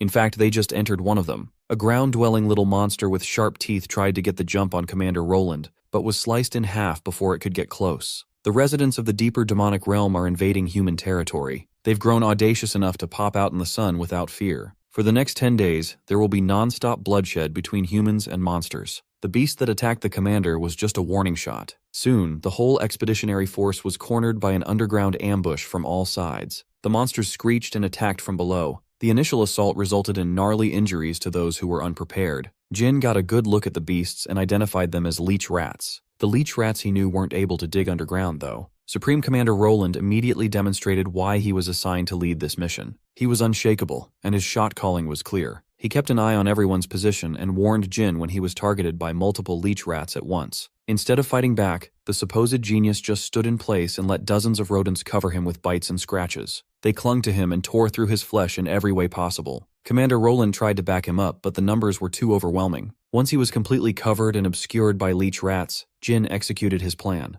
Using a dagger and his teeth, he reversed the situation and bit into rat flesh like a rabid dog. The rat leeches thought they were surrounding him. All this time he was surrounding them. Jin hatched this insane plan just because he wanted to inherit some new abilities. The ability to dig underground doesn't sound too flashy, but he might as well fish for it. Instead of dangerous beasts, all he could see was a small hill of monster cores waiting to be devoured. Every bite was perfectly aimed at maximizing the number of cores he could take in. The chance of inheritance triggering is very low. Gaining a monster's skill wasn't always a guarantee, far from it. But this was the real secret to his survival in the demonic realm for 12 years. He died a lot, but that's beside the point. In just a few moments, he stuffed his face with about 40 rat leech cores, and he started to feel full. Unfortunately, his inheritance hit rate was abysmal today. Before he could gain the digging ability, a random soldier drove away the leech rats covering up his insane activity. Jin tried to tell the soldier to stay back and maintain formation. He can't secretly binge on rats with an audience. Unfortunately, these nosy soldiers didn't know how to mind their own business and yanked him out of the rat pile. His rescue was only possible because the Holy Choir had started their performance. Led by their violinist, Commander Roland himself, the Holy Choir buffed up the entire expedition force. Every perfect note sounded heavenly, and its effects were drastic. Every soldier felt like they were overflowing with power. Slaughtering the rats was a breeze. Jin also experienced the choir's effect. His stamina was restored, and his defense significantly increased. These holy songs were like crack in the form of sound. More importantly, he assumed Roland was a swordsman. Who would have thought that the commander was a support type? While he was performing a beautiful overture, the expedition force launched a potent counterattack. The rat massacre lasted until nightfall. Once the expedition force set up camp, the daily performance of everyone who participated was recorded.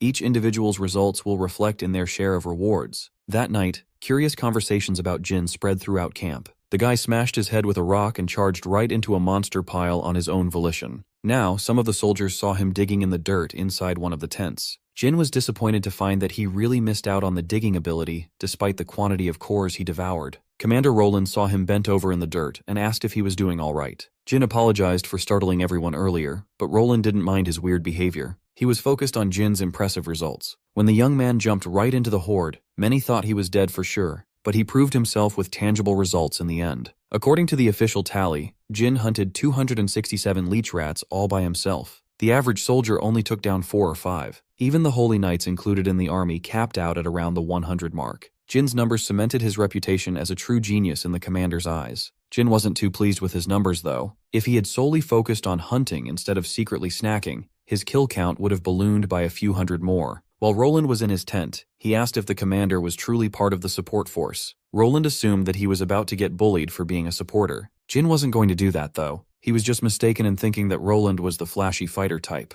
His expectations were very much subverted. Commander Roland admitted that in his heart, he's the kind of man who desires to wield his sword on the battlefield. But the main reason he joined the Order Alliance was to fight for peace. Countless people have lost their homes and loved ones because of the demonic realm's expansion. In a cruel world like this, he chose to play a role that would be most helpful to the most people. As a swordsman, he's only slightly better than average, but his musical skills are considered top tier. Jin was surprised to hear Roland's motivations. He thought the man would be an annoying dude obsessed with geniuses. In truth, he was just a decent person who was doing his best to benefit humanity. Jin's respect for the commander rose sharply after their conversation. 7 days have passed. The 10-day deadline is fast approaching for the quest. The expedition force had made significant progress, advancing deeper into the north, while destroying numerous rift cores along the way. They've faced all kinds of monsters, kobolds and rabbit beasts, you name it, they've killed it. The deeper they infiltrated the expanding demonic realm, the stronger the encounters became. Miraculously, the soldiers' morale was even higher than when they first began marching. Out in the front lines, one man was carrying the workload of an entire army by himself. He slashed through monsters effortlessly. No matter what kind or what size, Jin cut down every monster that dared to stand in the way. He wasn't slaughtering these beasts out of the goodness of his heart. He was, of course, aiming for their juicy monster cores. Unfortunately, he had been extremely unlucky. Over the past week, every core he bit into was a dud. Commander Roland received reports of Jin's exploits on the front lines and was flabbergasted. He could not help but laugh that an entire army was getting outdone by a single mercenary. The Order Alliance's pride must be bruised by now. One of the Holy Knights asserted that this wasn't a laughing matter. Their soldiers have become far too lax, while Jin has been amassing an ungodly number of performance points. Roland chose to view this as a positive thing. Thanks to Jin's reliability, they barely have any casualties so close to the 10-day mark. Their destination is just right around the corner. It would be best to get some rest while they still can.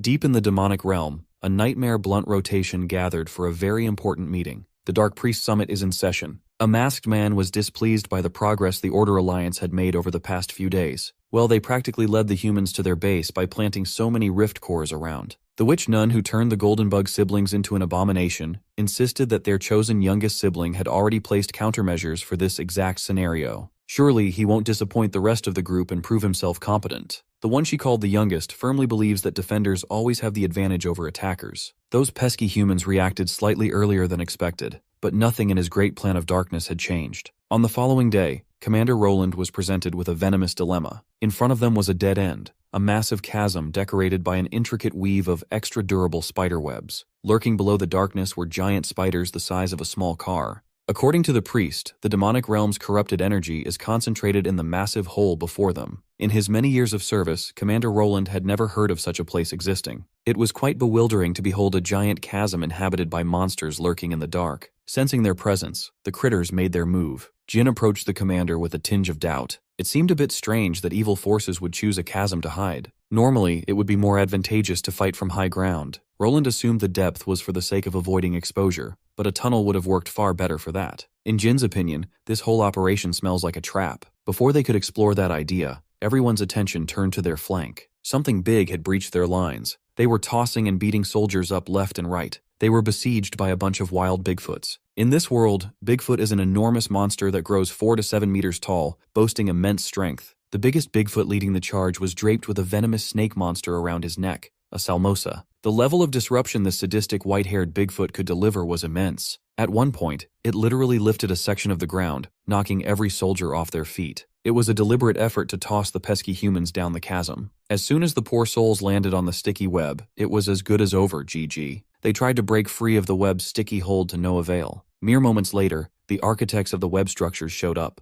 Hungry spiders sensed some prey stuck in a trap. Now it's time to feast. Commander Roland made the swift call to prioritize taking down the Bigfoots to prevent any more of his men from falling into the murder hole. He and his holy choir set up buffs and all kinds of support magic to strengthen the team. While everyone was freaking out and fighting for their lives, the real demon watched with a grin on his face. Instinctively seeing him as the biggest threat in the entire army, the Bigfoot chieftain violently gravitated towards Kim Woo-jin. He dodged the first attack coming his way, letting Bigfoot's uppercut go wide. Commander Roland and the soldiers looked at Jin's predicament in horror. The largest of the pack wasn't only the strongest, it was using that troublesome snake as a weapon too. Eventually, Bigfoot succeeded in bringing the fight into the hole. It would be a shame if Jin died from fall damage. Thankfully, he was able to save himself by using his blade to stick to the walls. After that, finding a safe foothold was surprisingly easy. Jin looked around, and the Bigfoot chief was effortlessly using the webs like it was a fun obstacle course. It has the strength to one-shot people and the mobility to utilize the precarious terrain to its advantage. Willingly facing a Bigfoot in close combat would be insanity. To make matters worse, that ape somehow learned to use his snake's venom for long-range harassment like it's a gun. The more abilities the Bigfoot demonstrated, the bigger Jin's smile grew. All he could see were coveted abilities that he could steal by consuming their delicious monster cores. Right then and there, he lost his footing and fell, only to be caught by one of the many winding webs. Before Bigfoot could catch up again, he cut himself free from the sticky situation and dove deeper below. The beast showed how agile it can be, yet Jin was toying with it without a proper foothold. Normally, when two monsters join forces to fight,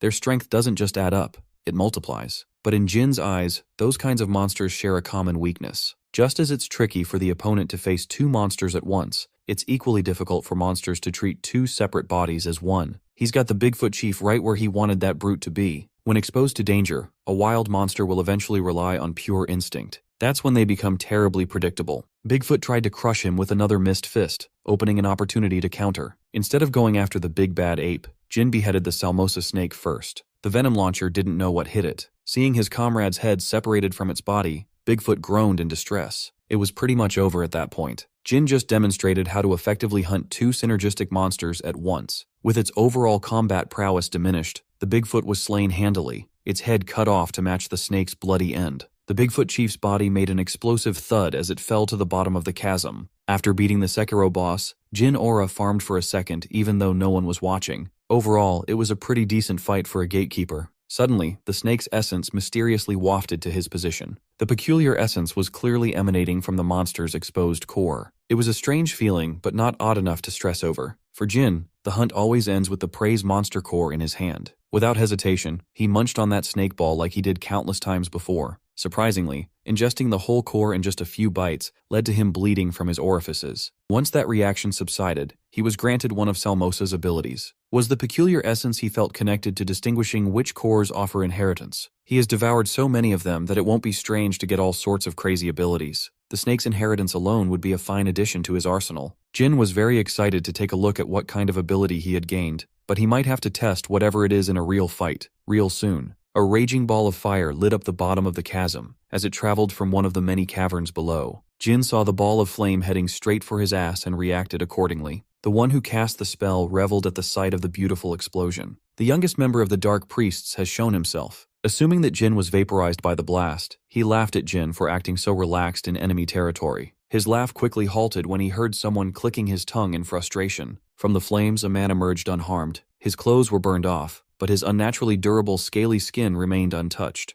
Jin was rather upset about getting this new defensive ability instead of a venom launcher. He was more bothered by it than the flame that tried to burn him to a crisp. Once he finally paid attention to his surroundings, he noticed the loser responsible for burning his clothes. He quickly got over not getting the ability he wanted. The tough skin already saved his ass after all. It seems pretty useful. It is certainly an ability worth further investigation, but he would prefer not to test the armor against a direct hit again. Jin picked up his sword and physically cut through another flaming mass of mana. This time he set his sights on the loser trying to ruin his day. The fight isn't over yet. Witch Hat Crackhead couldn't believe that some random topless bum blocked his attack twice. He's heard about Jin before, The Dark Priests labeled him a crazy bastard who hangs around humans while openly gorging on monster cores. To match Jin's freak, he tapped into the power that made Dark Priests so powerful. He is going all out by unleashing the spider legs attached to his spine, Spider-Man style. Instead of spamming fireballs all day, he took on Jin in close combat. On paper, it was an unfair fight. It was one dude with a sword versus a man with 8 extra limbs made for killing.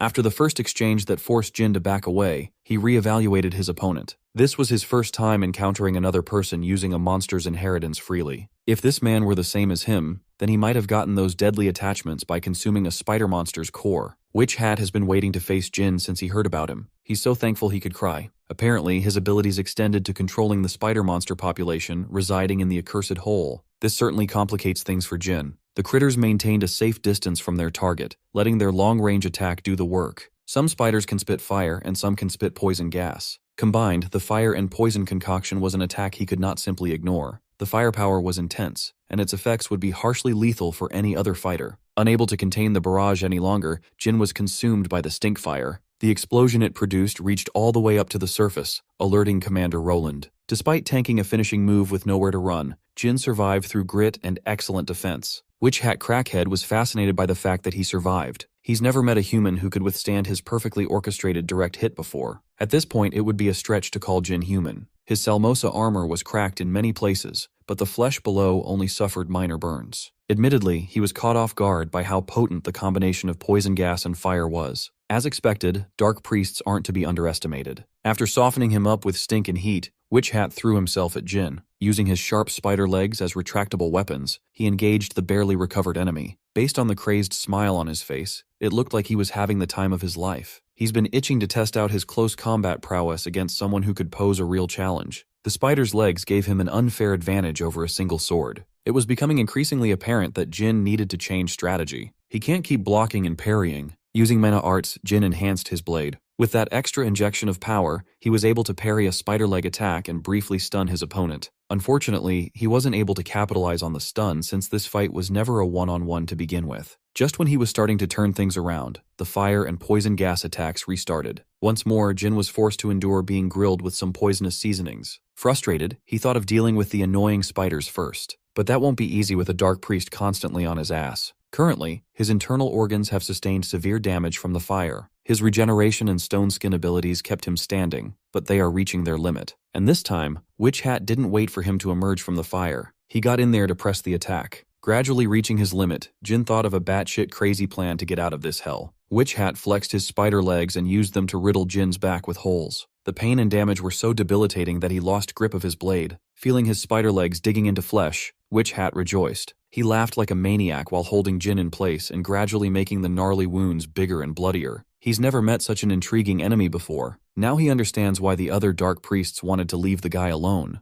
Despite his precarious position, Jin fought extremely well. He blocked unstoppable attacks and even used mana arts. He's definitely too valuable a talent to kill. It would be a waste to let him bleed out, so the Dark Priest graciously released his agonizing grip on Jin. Instead of fighting each other to the death, Witch Hat wanted to offer him a very special offer. All Jin has to do is join the Dark Priests, and his life will be spared. Hearing that while slowly bleeding to death made him scoff. Witch Hat insists his offer wasn't too bad. At the end of the day, he believes that people who inherited skills are special. Those ordinary humans with nothing special going for them are the ones trying to forbid the power of inheritance. They will try to kill anyone they suspect of being a Dark Priest. Witch Hat assured Jin that there will come a time when he won't be treated any differently than someone on the dark side. Up to this point, he's just lucky to be hanging out with the relatively chill Order Alliance. When the wrong people learn of his ability to use monster cores, they will no longer see him as human. So, Witch Hat is extending a hand to a fellow freak. Take it, and he can join forces with the same people in the same situation. Not only that, but he's also guaranteed to grow stronger and obtain greater power. Jin just silently listened to the freak yapping and recruitment attempt. He cursed under his breath. If there's one thing he hates, it would be clowns who love talking too much. His pure hatred for yappers awakened a demon eager to teach Spider Freak a lesson. If possible, Jin didn't really want to use one of his hidden cards. But given his current situation, he was left with no choice but to do so. His eyes turned crimson, kicking off a transformation. Malnourished Spider-Man felt something shift in the air as if some dreadful boss music just started playing. Jin remained seated, but the ominous aura emanating from his body made him unapproachable. Gradually, Spider Freak felt a real threat to his life encroaching. Jin shed his scaly stone skin for better armor. An unknown material spread across his entire body while the sinister aura intensified. Facing the dark priest who pushed him to get serious, Jin had one scathing question to ask. How could a wolf ever serve a dog? Spider Freak was tweaking. Who would have thought that the guy who's been eating monster cores religiously was hiding his power the whole time? In a panic, he turned to his children, the spiders, to turn Jin into ashes. Jin responded by bringing down the Hammer of God, heavenly punishment. Black streaks of concentrated mana crowded Spider Freak. While he was busy saving himself, the spiders posted up on the walls were systematically slaughtered one by one. The final black streak, stronger than the previous ones, crushed the dark priest by sheer force. He's now realizing how vast the power gap between them truly is. He doesn't even want to imagine what kind of monster core one must eat to get this kind of destructive power. It was as though fate itself was dancing in the palm of his hand. Spider Freak struggled and fought to break free from the crushing pressure. He succeeded after spending everything in his tank to liberate himself. Now, every cell in his body was screaming at him to get the fuck out, run and never turn back. Jin seemingly read his mind and, in the blink of an eye, disappeared and reappeared behind his prey. Spider Freak wanted so badly to run away, but Jin grabbed hold of his spider legs from the back. As if he were cracking a perfectly cooked crab dinner, Jin tore Spider Freak's legs one by one. With inhuman force, he made that loser feel every bit of pain with every single pull. The severed spider legs bled as the dark priest kneeled in defeat. His adrenaline kicked in, giving him just enough energy to try one more escape attempt. The arrogant loser trying to recruit Jin was gone. In his place was a pathetic bug who would say anything to be spared. He asserted that bros who eat monster cores should stick together in this cruel world. They could build something far more mutually beneficial if given the chance. But there's only one kind of help he could offer Jin. He could start bargaining for his life in exchange for information on other dark priests. Spider Freak snapped at him for being a hypocrite. They use the same power, yet he's working and siding with the humans who would abandon him the first chance they get. Jin didn't want to talk about his philosophy. He just wanted answers to his very simple request. Seeing that this incomprehensible entity would actually kill him if he didn't cooperate, Spider Freak showed willingness to snitch on his team. But it was too late. Jin deemed him far too much of a hassle to deal with. He already gave the loser one chance to save his ass, but he didn't take it in time. As a result, Jin overloaded his very being with vicious mana. Spider Freak's last words before he was deleted were a pathetic curse directed at his killer. Heavenly punishment lived up to its name. Jin erased that bug from existence without leaving a body. With the threat neutralized, he gradually deactivated the mysterious monster form. Before he could shed the gray scales completely, blood oozed out of his holes. He casually wiped the bloody leak from his nose, mouth, eyes, and ears. When the accumulated damage from the battle caught up to him, Jin's body shut down. He collapsed at the bottom of the chasm. The exhaustion was unreal. He lost a lot of blood. This is precisely why he wanted to avoid using that particular form if possible. He only used it for a moment, yet the toll it took on his body was debilitating. His eyelids were fried. He knew that once they closed, waking up would be an uncertainty. Thankfully, Commander Roland and some of his most trusted men reached the bottom of the chasm just in time for a rescue. Jin thanked his lucky stars for their timely arrival. It looks like everything worked out in the end.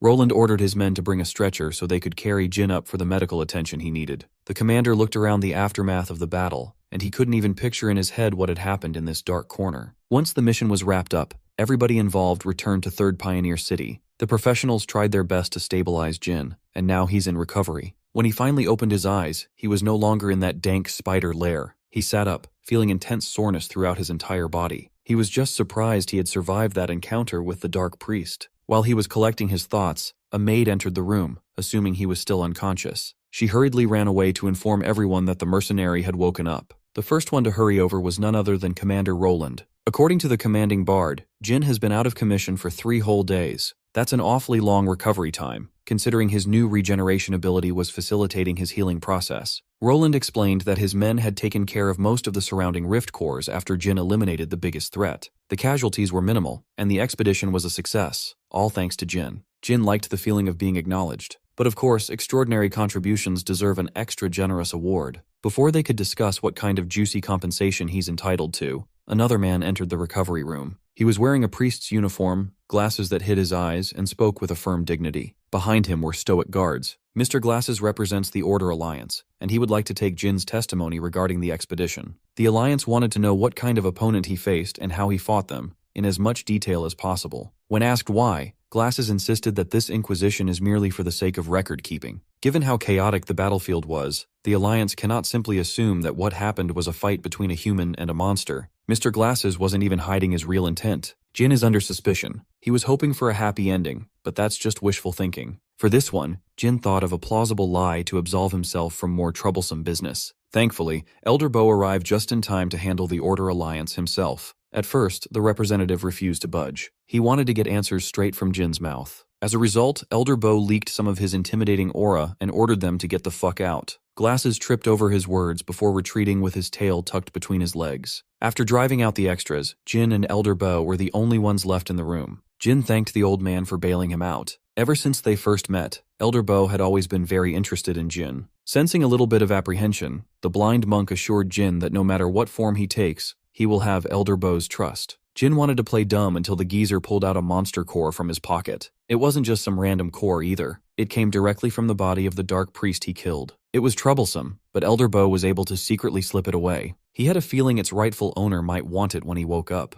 Before giving him the monster core, Unk gave his boy a fresh haircut and hooked him up with fresh gear, gloves included. After giving Jin a cut and dressing him up, the blind monk was very satisfied with his work. Jin immediately noted the fit of his new armor. It was beyond comfortable. The fabric felt like it was one with his body. If he had known this type of armor was out in the world, he would have gotten his shit tailored from the start. Elder Bo told him that comfort isn't the only thing that makes the set satisfying. The true value of this armor goes beyond comfort. Out of nowhere, the old man concentrated mana on his palm and charged at Jin with a full-form strike. The palm touched his armor-covered abdomen, making him step back instinctively. He couldn't believe that this weird old man would dare to punch someone who had just woken up from a 3-day coma. But then he noticed the lack of pain in his stomach. He barely felt a tickle from that charged attack. All force was dissipated because what he's wearing is a relic. Relics are treasures imbued with magic. They are expensive and rare. The weight suggests that the material must be some ordinary beast hide, but it's truly a mysterious item with powerful defense comparable to a full heavy plate armor. Relics like this one are so rare that it would be hard to obtain one even if you have the gold coins to pay for it. The armor was just one part of his rewards. Presented by Cindy, Jin was awarded a total of 2,400 gold coins. They brought in a chest glimmering with gold bars and ingots, skyrocketing Jin's net worth. He's never seen so much money in his entire life. Elder Bo made him understand that through the countless monsters he hunted, the expedition succeeded. His contributions to the people are far from ordinary, and they entitle him to equivalent rewards. Of course, Cindy added a little extra straight out of her pocket. Jin doesn't mind getting filthy rich off one job. Even so, he wasn't used to being treated so well. In life, he came to learn that excessive kindness can be suspicious. Even though these two know about his habit of consuming monster cores, they continue to support him.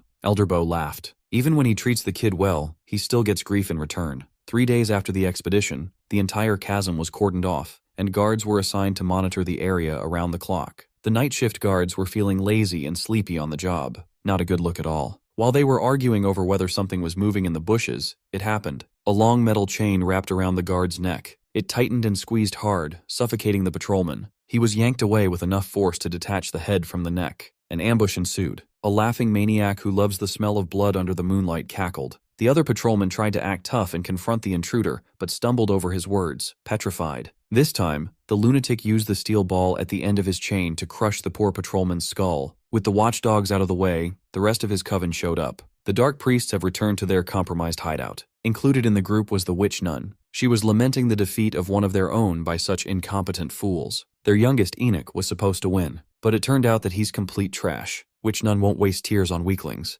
The lunatic who cleared out the guards estimated that they were stronger than low-level knights at least. The masked priest couldn't give less of a damn about Enoch. He somewhat expected that spider bastard to lose anyway. Despite the setback, they're still within the plan's range. Tonight, they returned to their former hideout to get the agenda moving. With a touch of his hand, the masked priest triggered some sort of formation from an inconspicuous cliff face. Ancient runes appeared before them, winding and twisting. Once the formation was complete, it revealed an esoteric symbol, incomprehensible and divine. The cliff face slowly opened, exposing a hidden entrance hiding in plain sight. Tonight's meeting will kickstart the plan to eradicate every filthy human in existence. Behind the hidden entrance, horrors beyond human comprehension reside. An endless supply of human test subjects was strapped to stone altars, ready to be used as guinea pigs. Back in 3rd Pioneer City, Elder Bo was still hanging out with Jin at midnight. Cindy was there too, just sipping on her tea. Elder Bo knows he's in no position to reprimand Jin. All he can do is ask for a favor instead. He pleaded with Jin to use his formidable power for the sake of humanity at all costs. Jin thought that if anyone found out about his secret eating habits, he would be hunted and tortured. But he was wrong. Elderbo was different. The geezer sees his power to help humanity instead of the opposite. Jin was worried then, but he can only be thankful now. For now, only the people in the room know about Jin's monster core diet. Cindy thought it best to keep it that way, since others would not react the same way she and the blind monk did. As for how exactly he can use his power to help, Elderbo responded by putting the Dark Priest monster core on the table. From what he knows, consuming a monster core can unlock the memories of its owner. Of course, the probability of that happening is very low. But if a monster core belonged to someone who was originally human, the probability increases drastically. That's precisely why Jin was able to peek into the memories of the Golden Bug's sons. Basically, Elder Bo wants him to consume the core and find any relevant information about the Dark Priests and their little cabal. With everyone in agreement, they proceeded. Jin grabbed the monster core and felt the weight behind it. Not only did he find people he can talk to comfortably, but he also gets a chance to eat a monster core he thought he missed out on. Partly for the greater good and partly for his own sake, Jin opened his mouth wide. The first bite is always juicy. Blood, bile, and many other bodily fluids explode in his mouth. Instantly, he was transported to Spider Freak's old memories. He was a wretched man who so desperately wanted to be chosen instead of living the shitty life of a failure. He begged the witch for true, overwhelming power at any cost. To prove his resolve, the witch tempted him to drink from her totally normal vial. Jin was yanked back to reality after that short vision. When he opened his eyes, Elder Bo and Cindy were waiting for him to come back. Thanks to the fragmented memories he sifted through, he learned the Dark Priest's next plan.